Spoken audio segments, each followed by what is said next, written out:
friends. Welcome to another video.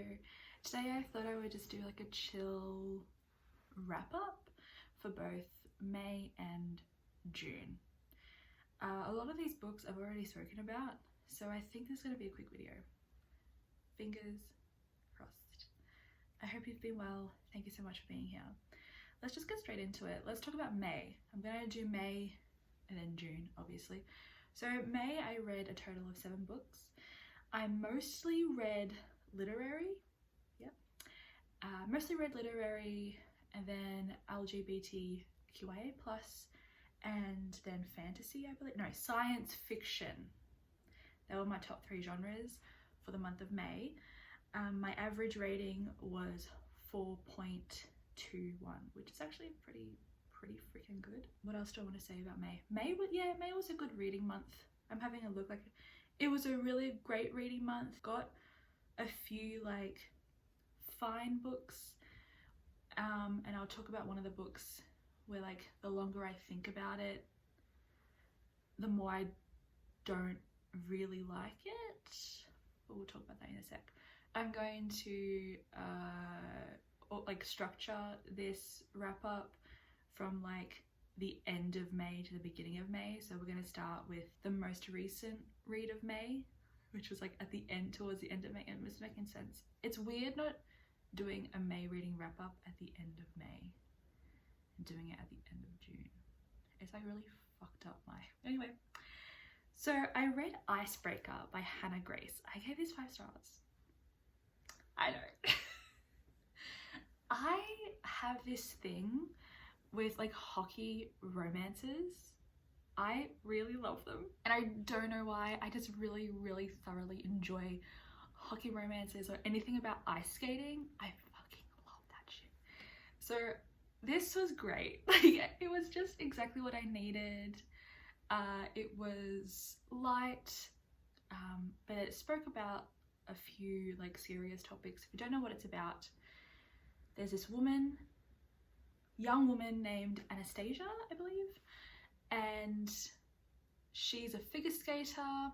Something happens, they can't use their typical ice rink for training, so they have to share with the local college team, the college team, because they're both in university. And it's like hate at first sight. It's not. It's just like they don't make the greatest of impressions on each other. And Anastasia is like very single-minded. Like, she's very dream-driven, which is good on her. Like, she knows what she wants and she wants to do as much as she can to achieve those goals. So she kind of views the male romance lead, who I forget his name, and I don't have the book with me because Hannah's borrowing it, but I forget the male lead, his name. I want to say Nate or something, but it's most likely like Zach, I don't know. But she like understandably sees him as someone who is going to be an obstacle, like, because he represents the team of trying to make Olympics. So it's not enemies to lovers, it's just like they didn't make a great impression on each other, but then they become friends and they fall in love. They become like a friends with benefits situation, but it's not friends with benefits. It's, as the reader, you know that it's a relationship and that they're falling for each other. There's also this random storyline about her figure skating partner. He's an abusive piece of shit. I'm like worried that he's gonna be a character in a book in this series. I don't know. I have this feeling, and it'll be really hard to make him have a redemption arc, because he is really horrible as the villain, because he's just very self-absorbed, selfish, abusive, manipulative. He's a gaslighting scumbag. But I thought it was I just had a lot of fun with it. I don't know if it's like the most amazing romance ever written. I just had a lot of fun reading it, and that's exactly what I needed. If they were aged up, because I think at the end she's like 23, 24, maybe 25, and she's like pregnant, like engaged or married to what's his face, You know, she's already done the Olympics. I'm just like, babe, the realism, right? But it's romance. Sometimes with romance you need to have a bit of fantasy in terms of, because like this would never happen in reality. Not that it doesn't happen in reality, I'm just saying it didn't make sense a little bit towards the end. But I really do wish that they were aged up at the end a little bit more, like about to go in their 30s, like settle down. Does that make sense? I don't know. I feel like I'm just a cynic overall anyway, but I had a lot of fun. I gave 5 stars because it was just exactly what I needed, and I'm definitely going to be continuing that series because I'm pretty sure Hannah Grace is writing it as a series, so that was fun. The next book that I want to talk about is Time is a Mother by Ocean Vuong. I've already spoken about this in my previous video. This was amazing, gorgeous, stunning. As I've said before, Ocean Vuong is a poet and a novelist that has a really, really special place in my heart, and I think I will always love anything that he produces. I can't be objective with him. He's an incredible artist, like literally. So if you want to know more about my thoughts and feelings, watch that video. Let's just say that I cried a lot. Okay, sorry if the camera's shaking. I feel like I'm moving around and it's shaking. Oh, I've never spoken about this book on my channel actually. So I read an arc for If Tomorrow Doesn't Come by Jen St. Jude. I'll leave a link below of my review on my blog that I did for it. This is the book that the longer I think about it, the more I don't like it. I think initially I gave it 3.5 stars. I'm gonna be honest with you, right now it's sitting at a 3, like, which is still a really good rating. I'm not gonna move it from a 3 because I think personally I'm now struggling with young adult literature. Now, If Tomorrow Doesn't Come is a YA dystopian and it's queer, which we love to see, but I struggled a little bit with the world building and like why an apocalyptic event is happening. It's a story about a young girl, young woman. I think she's about to go into university. She just finished high school, or she is in university. Sorry, she's in like her 1st or 2nd year of uni, so she's a young woman.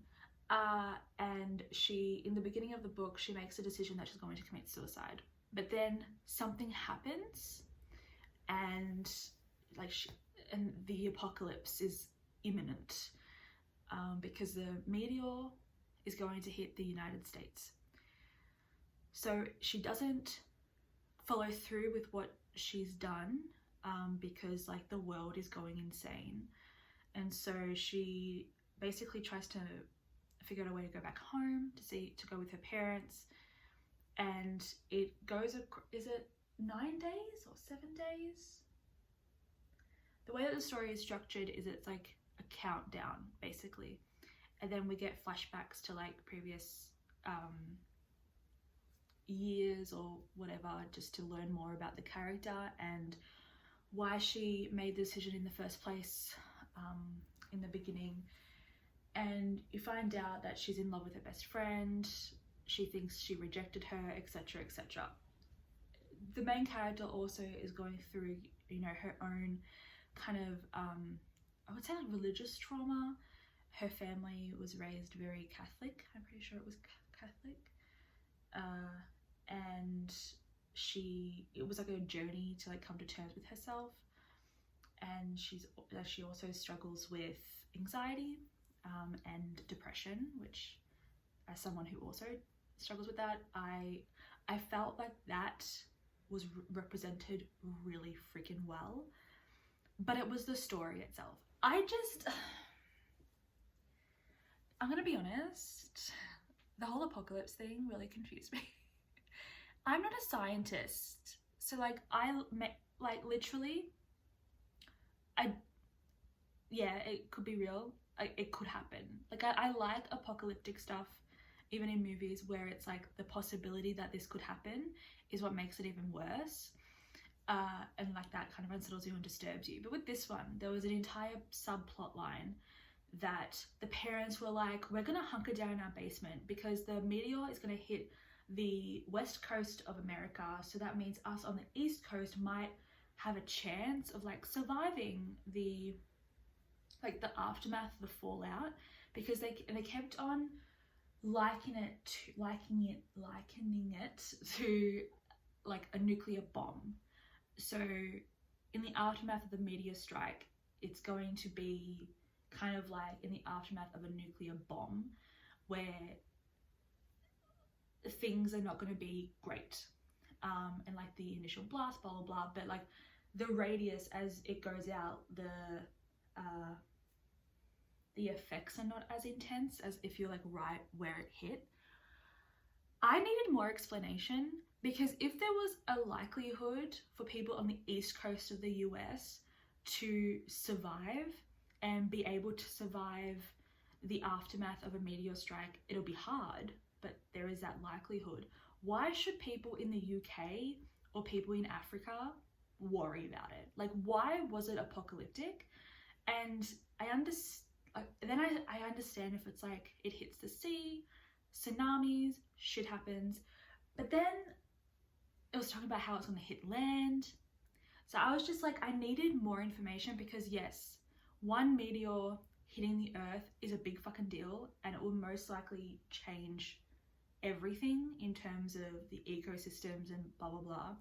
But I needed to know more, like convince me that this is something that people should care about, convince me that people in Australia are going to feel the effects. Like, why is this apocalyptic? Why is it going to be the decimation of humanity of like one meteor strike? You have to tell me, you have to convince me, why is this apocalyptic? You need to let me know. That was my biggest issue. And there was also the book was trying to do so many things at once, and it needed someone to guide the book back to its original purpose. The structuring of like a countdown as chapters would work really well if we got more character work, but the book was relying on the flashbacks to do the character development and to understand what was going on, which I thought it just didn't really work very well. But if you love YA and you love apocalyptic stuff, I think it's still worth reading. I'm just having a struggle with YA at the moment. I'm feeling like I don't know. It's just something that I'm going through right now. But yeah, so If Tomorrow Doesn't Come by Jen St. Jude. There you go. I then read The Memory Police by Yoko Ogawa. Again, I've talked about this at length. I'm not going to talk about it here. I gave it 3 stars. It was fine. It was also a dystopian about forgetting. That was kind of unsettling, especially in the beginning. And then we have The Return of the Native by Thomas Hardy. Again, you know how much I loved this. I spoke about it, so I feel like I'm sinking. This futon is like really comfortable. I loved this so much. Again, spoke about it in my previous reading vlog. Love it. Give it a go. Absolutely fantastic. I'm a Thomas Hardy girly now. I can't wait to figure out what to read next. Let me know, actually. What should I read next with Thomas Hardy? I've read Jude. I've read The Return of the Native. Tell me what I should read next. Oh my god. I then read one of the best books of the year. The Marriage Portrait by Maggie O'Farrell. This book.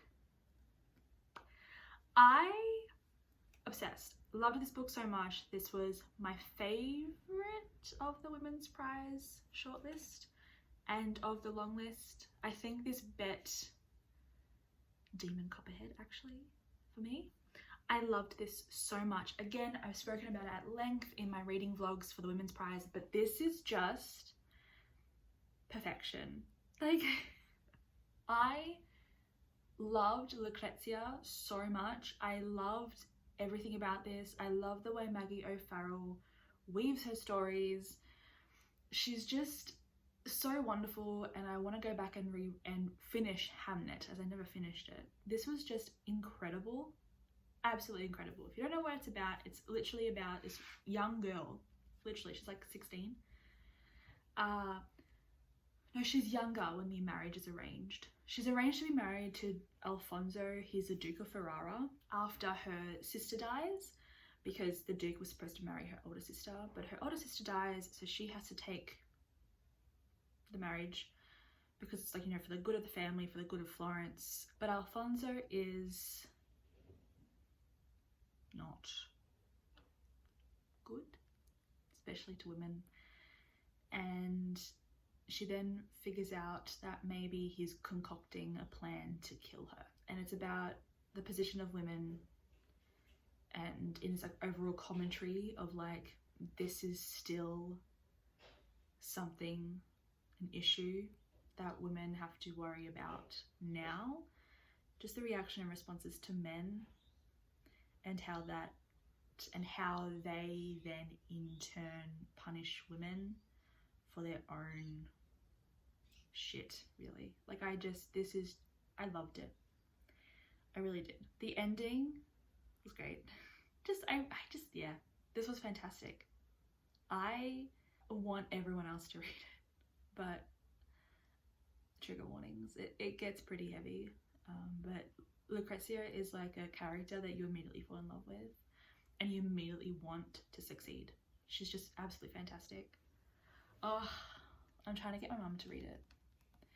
And also, look how gorgeous this is. Like, it's just the paperback copy. And then, like, I love it. Look how beautiful. It's just so gorgeous. Oh my god. What's the next book that I read? Let's have a look. Oh, Trespasses by Louise Kennedy. Gave that 4 stars. That was really good. Again, talked about it in my reading vlog where I read The Marriage Portrait. I'm excited now for like the future of Louise Kennedy. Trespasses is about a young woman named Kushla. She's a teacher, but she ends up falling into an affair with a married man. He's a very well-to-do barrister, and it takes place in Ireland during the Troubles.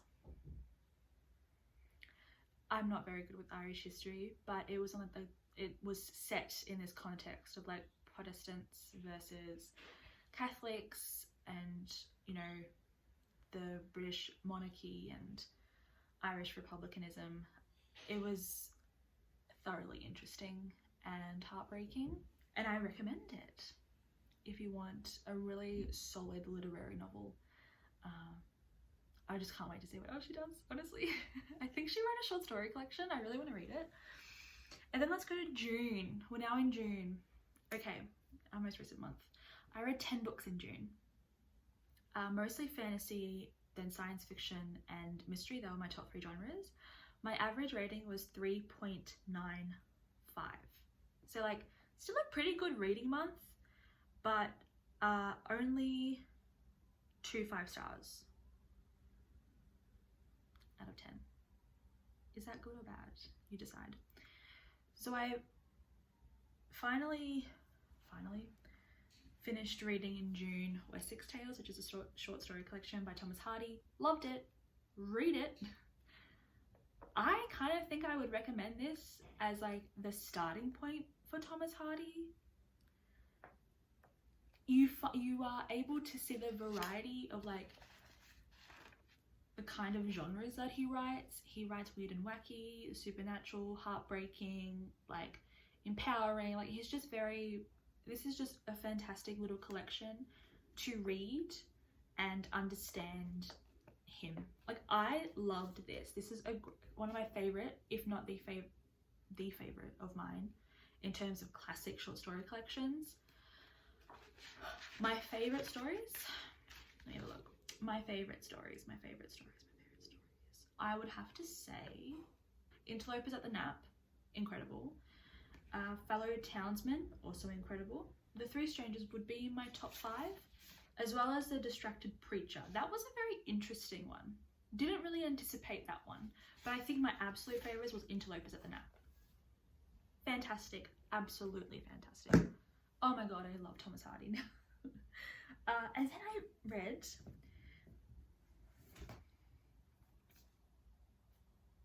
The Secret Service of Tea and Treason. Now, I'm not going to speak much about this because this is for an upcoming vlog. I love this. I give this 5 stars. Y'all, this was amazing. If you don't know, this is book 3 and the last book, I think, in the Dangerous Damsel series. So we have like the Wisteria Society of Lady Scoundrels and the League of Gentlewomen Witches, which is book 1 and 2. This is number 3. This is about Alice and Daniel Bixby. This is my favorite in the series, I think, which was not expecting the last one to be my favorite in the series, but this was absolutely fantastic. This is very light-hearted historical fantasy romance, but it's so ridiculous. It doesn't take itself seriously. It is a romp of a novel. It is a romp of a novel. I've never laughed so hard so many times. India Holton writes sexual tension so incredibly well, especially between characters that refuse to believe that what they're feeling is like sexual attraction with each other. I love them. It's fake marriage. They're both spies. They're rival spies for the same organization, and they have to infiltrate an event for pirates because in this world you have pirates and witches. They hate each other. Pirates refuse to even acknowledge that they are pirates because, you know, it's just all secret. And it's because back in the day, was it Beryl? This woman named Beryl, Black Beryl, I think her name is. That's like the nickname that she was given, or just Beryl. Beryl, Bloodhound Beryl? It's something with Beryl. She found like incantations and spells basically, and she went back to her book club and was like, look at this, how cool is this, we can like use this. And then one half of the book club became pirates and the other half became witches. The only difference is that pirates have flying houses as their pirate ships, and witches look down on that. It's absolutely ridiculous. If you want fun, read this series. I loved it so much. Oh my god. I cannot wait until India Holton's like next book comes out. I'm pretty sure it's the start of a new series. I think India Holton is one of the top romance writers out there. It's incredible. So much fun. And then I read the Broken Earth trilogy. I read all this. I binge read it. The 5th season, the Obelisk Gate and the Stone Sky. I gave the 5th season 4.5 stars. It was fantastic. I gave the Obelisk and the Stone Sky both 4 stars. I definitely think for me, the 5th season is the strongest book in this trilogy, which is kind of sad. And overall, yeah, I would average it out to a 4-star series. Still really good. I don't know really how to feel about it in the aftermath because the 5th season, the first book, was so incredible. But I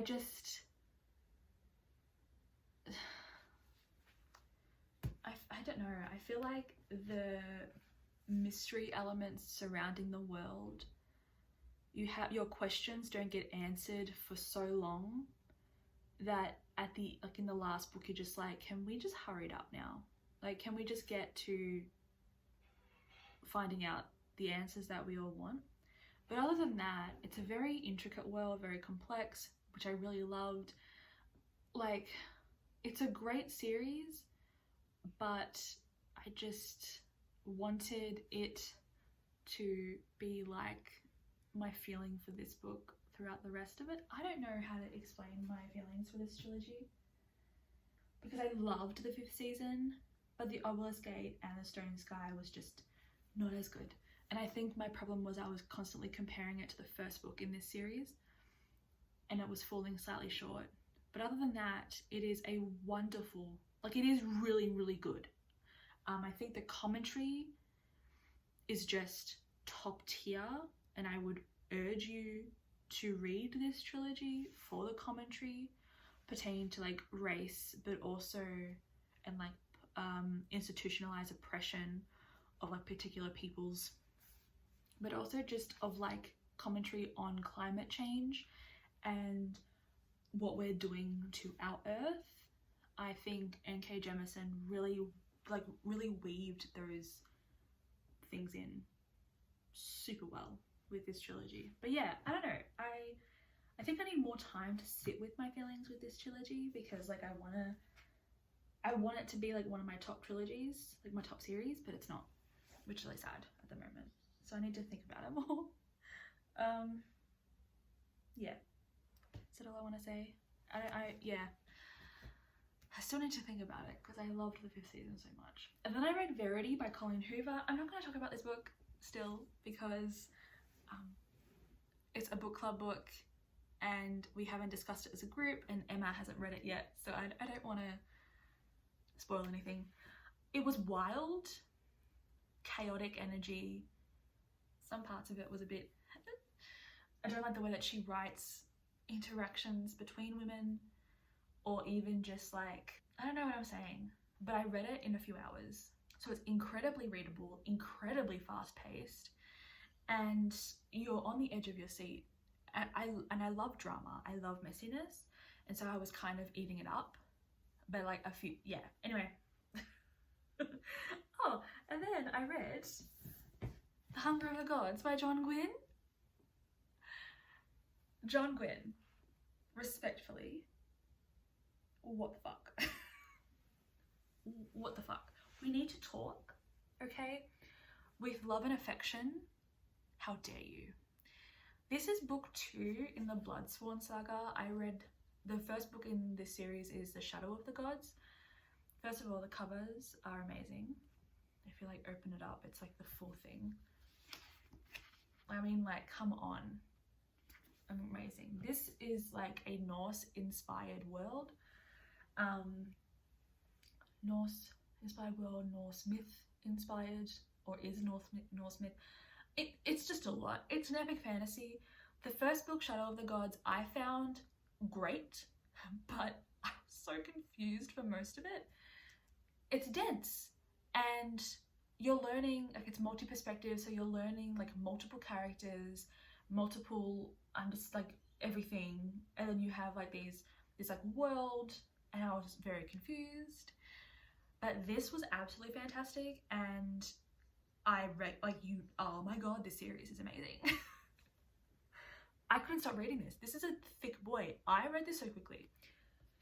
I can't tell you what it's about because it's going to be spoilers for the first book, but you have 3 characters, 3. Orca, Alvar, and what's his face? Oh my god, what's his face? He's my preciousness. Varg. Is it Varg? It's Varg. They're the 3 main characters, and Orca is my favorite character. She's like a warrior woman, and I love her. And she's like older, she has a kid, she has a husband. That's a spoiler. Like what happens to him is a spoiler. But I love Orca. Alva is really interesting. I did not like her in the first book. I still am quite ambivalent towards her in this book, and I think we're meant to be because of like what she represents as being a part of the mercenary group, the Battle Grim, and what they do and what their trade is in. And so she's very... I did not like her in the first book. I'm ambivalent towards her now. And I think we're meant to be. Varg is a precious boy who's trying to find his place amongst the peoples. So you have this world where there were gods and they were like around. Then there was a war of the gods. Obviously humanity was slightly destroyed because, as a result, because they helped fight, I'm pretty sure.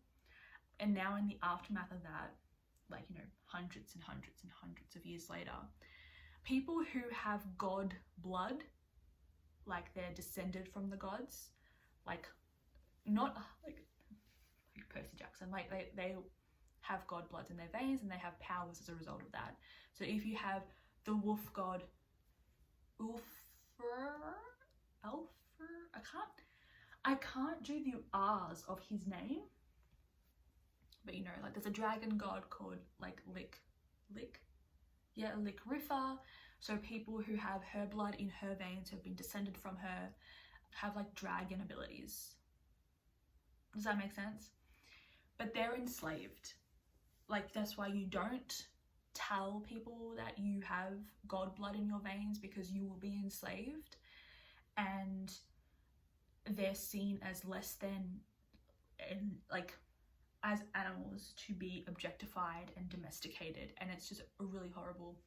And so like there's like a sect of people who want to bring back the gods so that they can reign supreme, and that's kind of what this is about. This one also has more perspectives than just the three main perspectives.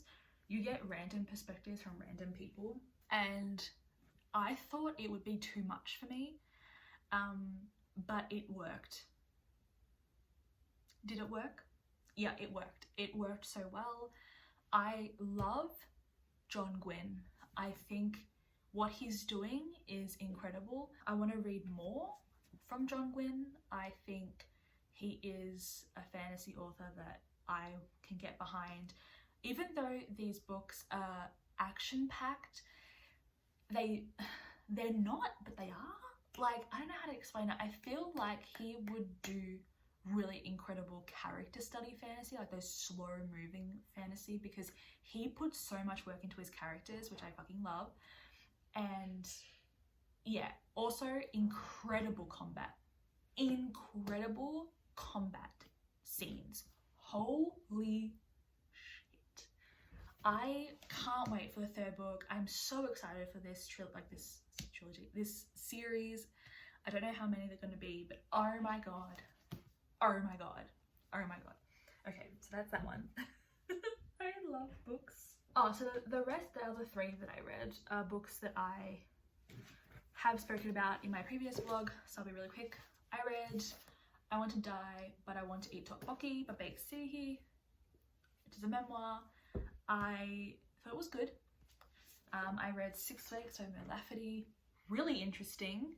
Cannot wait to see Emma and Tiff, so we can like talk more about that. Oh, and for Emma to read. And then I read The Oleander Sword by Tasha Suri. Read this series. This series is so cool. It's like military and like political fantasy, but it's also like magic, and it's sapphic, and I love it. Bhumika, Malini, and Priya are my favorite women written. Like three of my favorite women written in fantasy. Tasha Suri is incredible. She's incredible.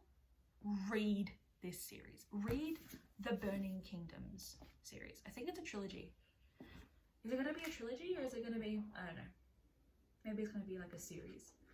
I love the Jasmine Throne. I love the Oleander Sword. I can't wait to see how this world, I don't know. I don't even know. I love it so much. I completely forgot to add the 2 books that I just recently finished in like the last couple of days of June. I finished Atalanta by Jennifer Saint and really liked it. Gave it 4 stars. It was a good time. I had a few issues with it, but that is going to be in a vlog that comes out maybe in 2 weeks. But I really liked it. I love Jennifer Saint. She could do no wrong, personally, in my opinion. And then I randomly picked up Junket by Lauren Groff. If you don't know who Lauren Groff is, she wrote Fates and Furies. That's a few years ago that released. And then she wrote Matrix, which is about queer nuns. I liked it. It was just an audiobook. I think it only has come out as an audiobook, and it took me like 25 minutes to read it. It was really fast. It's about this woman who's a writer. She's kind of an unnamed narrator. It feels slightly based on Lauren Groff, maybe, but it's about this writer. She's invited to like a resort, and sorry, my dog is crying because he wants his dinner. You'll get it soon, honey, I promise. She goes to this resort spa, and she observes the women there. There's a lot of resentment, a lot of jealousy, kind of a commentary on wealth, but also like the narrator doesn't really understand her own privilege. The ending was kind of, it felt hopeful. I thought it was good. I gave it 3 stars, and now we're actually at the end of this wrap up. But yeah, that's it. That's my wrap up for May and June. Thank you so much for watching. This went longer than I anticipated, so have a great day, evening, morning, afternoon, wherever you are in the world, and I'll see you next week. Happy reading. Bye, friends. Also, I got new glasses. Do you like? Is it a vibe? Can you tell pink is my favorite color?